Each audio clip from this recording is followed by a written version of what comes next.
The Johnsons thought they were rescuing a stray dog, but what the vet found made their blood run cold. And when the police got involved, their peaceful lives took a terrifying turn. It was supposed to be a regular trip to the animal shelter. James and Linda Johnson, along with their 2 kids, 10-year-old Emma and 8-year-old Ben, were finally fulfilling a dream they'd long held as a family. They'd always talked about getting a dog, but the timing had never felt right. Financial strains, work schedules, and the chaos of raising 2 young kids always got in the way. But that day was different. It felt like fate. Driving past the local animal shelter, Emma spotted a scruffy dog peering out from behind a chain-link fence. His matted fur and soulful eyes seemed to plead with her directly. "Mom! Dad! Look at him! He needs us!" she exclaimed, her small hand pressed against the car window. James and Linda exchanged a look. Maybe this was the moment to say yes. At the shelter, the staff explained the dog's story, or rather, the lack of it. He had been found wandering near the edge of a dense forest, malnourished and scared but shockingly calm and gentle around people. There were no tags, no microchip, no signs of an owner. "We've been calling him Max," the shelter worker said with a smile. "He's a real sweetheart." Emma and Ben were instantly smitten. Linda, always the cautious one, hesitated. "Are we sure about this? What if he's too much for us to handle?" But James, seeing the joy on his children's faces, said, "We'll make it work. Every dog deserves a second chance." And just like that, Max became part of their family. But what they didn't know was that bringing Max home would unravel a series of events they could never have imagined. Max seemed like the perfect dog at first. He was quiet, obedient, and surprisingly well-trained. Too well-trained, in fact. He understood commands they hadn't even taught him yet. He never begged for food, never barked unnecessarily, and always seemed to know where each family member was in the house. But there were peculiarities, too. Max avoided mirrors, growled softly at noises the family couldn't hear, and refused to go near the basement. At night, Emma swore she heard footsteps in the hallway, though Max was always in his bed downstairs. Linda tried to brush it off. "Maybe he had a rough past," she said. "He's just adjusting." But James couldn't shake the feeling that there was more to Max than met the eye. The Johnsons lived in a quiet suburban neighborhood, where nothing much ever happened. It was the kind of place where people left their doors unlocked and neighbors exchanged pleasantries while mowing their lawns. Bringing Max into their lives seemed like the perfect addition to their idyllic existence. But from the very first night, things started to feel off. Max was obedient, almost unnervingly so. He'd sit, stay, and come on command, even without training. He'd lie down when told, fetch without hesitation, and return to his bed when asked. It was as if he'd been trained for years. Emma and Ben adored him, but Linda and James began to notice little quirks that didn't sit right. Max seemed hyper-aware of his surroundings. He'd perk up his ears at the slightest sound, growl at seemingly nothing, and stare intently out the window for hours, completely still. The most troubling behavior was his reaction to the basement. Anytime someone opened the door to go downstairs, Max would stand at the threshold, growling softly, his eyes fixed on the darkness below. It was as if he were guarding something or warning them. "Maybe it's just a smell down there," James suggested, though he didn't sound convinced. Dogs have strong noses, after all. But even he couldn't ignore the growing unease that seemed to settle over their home. Then there were the nights. Emma and Ben's stories about footsteps in the hallway became more frequent. Linda dismissed them as childhood imagination, but James began to notice strange occurrences himself. Doors left ajar would be closed in the morning. Objects seemed to move slightly, just enough to be noticeable. And Max would be staring, always staring, as if he knew something they didn't. One morning, during a walk in the park, James experienced something that cemented his suspicions. Max growled at a man sitting on a bench, a soft, low rumble that seemed more like a warning than a threat. The man's reaction was immediate. He turned pale, stood up, and hurried away without a word. It wasn't the typical response to a dog's growl. It was fear, pure and unfiltered. James couldn't shake the feeling that there was more to Max than they understood. He began to dig deeper, both literally and figuratively. Late at night, while the family slept, he found himself poring over articles about dog behavior, military training, and strange occurrences tied to rescue animals. One term kept popping up: service dogs. But Max wasn't wearing a vest when they found him. There was no indication he'd been trained for anything beyond basic obedience.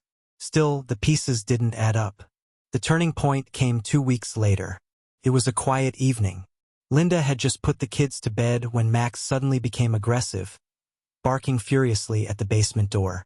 It was a sound they'd never heard from him before, a deep, guttural bark that sent chills down their spines.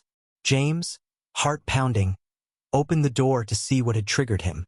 Max bolted down the stairs, his claws scraping against the wooden steps, and began digging at the corner of the packed earth floor. James and Linda stared at each other, unease blossoming into fear. "What is he doing?" Linda whispered. James hesitated, then pulled Max away. There, in the corner, the dirt was disturbed, as if something had been buried there long ago. A dark, foul-smelling piece of fabric peeked out from the soil. It looked like an old shirt, torn and weathered. The sight of it made Linda's stomach churn. "Call the police," she said, her voice trembling. When the authorities arrived, they brought a forensics team. What they unearthed was horrifying. Human remains, long buried and partially decomposed. The Johnsons were in shock. How could this have been buried under their home without their knowledge? The house had been theirs for over a decade. Had the previous owners known? Had they been involved? As the investigation unfolded, the vet who had examined Max reached out with startling news. Max wasn't an ordinary stray. He had a tattoo on his inner leg, a series of numbers and letters that identified him as a military service animal. He had been trained for specialized operations, not just basic commands. But what was a dog like him doing in a suburban shelter? And how had he ended up tied to this gruesome discovery? The answers came in fragments, each piece more chilling than the last. Max's previous handler, a soldier named Eric Monroe, had gone missing several years ago. The disappearance had been ruled as suspicious, but no leads had ever materialized. Now, with the remains found in the Johnsons' basement, the case was reopened. DNA confirmed that the body belonged to Eric Monroe. But why had Max led the Johnsons to this discovery? Was it loyalty, instinct, or something else entirely? As the weeks passed, the Johnsons learned more about Max's past. Eric Monroe had been part of a covert operation, one that had taken him into dangerous and unpredictable situations. Max had been by his side through it all, a constant companion and protector. But something had gone wrong. Eric had vanished, and Max had ended up abandoned, left to wander until he was found near the forest. Max's behavior began to make sense. His avoidance of the basement, his hyper-awareness, his strange reactions to certain people, it was all connected to the trauma he had endured. He had been trying to protect the Johnsons, just as he had protected Eric. And in the end, he had succeeded in bringing the truth to light. The night the Johnsons finally understood the full extent of Max's loyalty was one they would never forget. After the remains were identified as Eric Monroe's, the police intensified their investigation. One detective, a grizzled veteran named Detective Harris, took a particular interest in Max, this dog, he said, crouching down to look Max in the eyes. "He's the key to all of this. Dogs like him don't forget. He knows more than we think." Max's behavior became even more intense. He would growl at certain visitors, bark furiously at random times, and even refuse to leave the house. It was as if he sensed danger lingering around the family. Detective Harris decided to conduct an experiment. He brought Max to the police station and introduced him to a lineup of suspects, individuals who had been connected to Eric Monroe's last known mission. When Max saw one particular man, his reaction was immediate and ferocious. He lunged at the suspect, barking and growling with an intensity the Johnsons had never seen before. The man, visibly shaken, tried to back away, but Max wouldn't relent. Harris took this as a sign and brought the suspect in for questioning. Under pressure, the man cracked. He confessed to being part of a conspiracy that had targeted Eric Monroe. Monroe had stumbled upon a covert operation involving illegal arms deals, and his knowledge had made him a threat. The man admitted that Monroe had been silenced to keep the operation hidden. Max, having witnessed everything, had been left to fend for himself after Monroe's death. The Johnsons were both horrified and relieved. They had unwittingly become part of a story far larger than themselves. Max had not only exposed a decades-old crime but also brought closure to his former handler's case. The authorities dismantled the operation, arresting multiple individuals involved, thanks in part to Max's instincts and loyalty. Max wasn't just a pet. He was a part of their family, a symbol of courage and resilience. The children often shared the story of Max with awe and pride, telling anyone who would listen about their incredible dog and the mystery he helped solve. As the years went by, Max aged gracefully, his once boundless energy giving way to a calmer, more reflective demeanor. But his eyes never lost their spark, the same spark that had first drawn Emma's attention at the shelter. Linda and James often reflected on how that chance decision to stop at the shelter had completely transformed their lives. They had given Max a home, but Max had given them so much more: safety, closure, and an unforgettable story. The Johnsons also became advocates for shelter animals, sharing Max's story as an example of the potential hidden in every stray.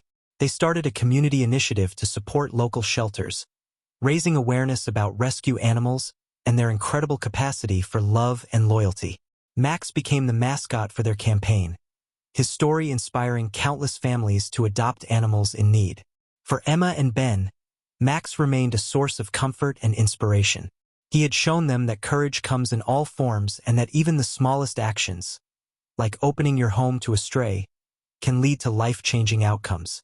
Max's presence reminded them that family isn't just about blood. It's about love, loyalty, and the bonds you choose to build. As for the mystery of Eric Monroe, the case became a landmark in the community. The exposure of the illegal operation and the arrests that followed brought a sense of justice, not just for Monroe but for all the lives impacted by the conspiracy.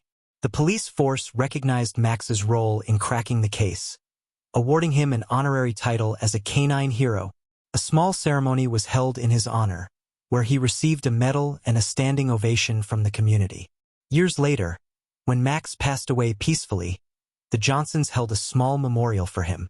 Friends, neighbors, and even Detective Harris attended, sharing stories of the incredible dog who had touched so many lives. They buried him in the backyard under a large oak tree, with a plaque that read, "Max, a dog like no other, forever our hero." The Johnsons' home remained filled with the memories of Max, and though they eventually adopted another rescue dog, Max's legacy lived on. His story was a testament to the extraordinary bond between humans and animals and the profound impact one dog could have on a family and a community. And so, the tale of Max became a part of the Johnson family lore, passed down through generations as a reminder of the day they didn't just rescue a dog. They welcomed a hero into their lives. Max's story is more than just a tale of bravery and loyalty. It's a reminder of the hidden potential in every rescue animal. If you've ever considered adopting a pet, now is the time to act. Shelters across the world are filled with animals like Max, waiting for someone to give them a second chance at life. By adopting a pet, you're not just saving a life. You're gaining a loyal companion who could bring unexpected joy, love, and even courage into your world. And who knows, the next time you open your heart and home to a stray, you might just find your own hero. If you found Max's story inspiring, help us spread the message by sharing this video with your friends and family. Don't forget to hit the like button to show your support and subscribe to the channel for more incredible stories that touch the heart and ignite hope. Every act of kindness counts. Be the reason an animal gets a new beginning. Adopt, rescue, and give them the love they deserve. Because sometimes the ones we save end up saving us. Let's make a difference together. Subscribe now, and don't miss the next life-changing story.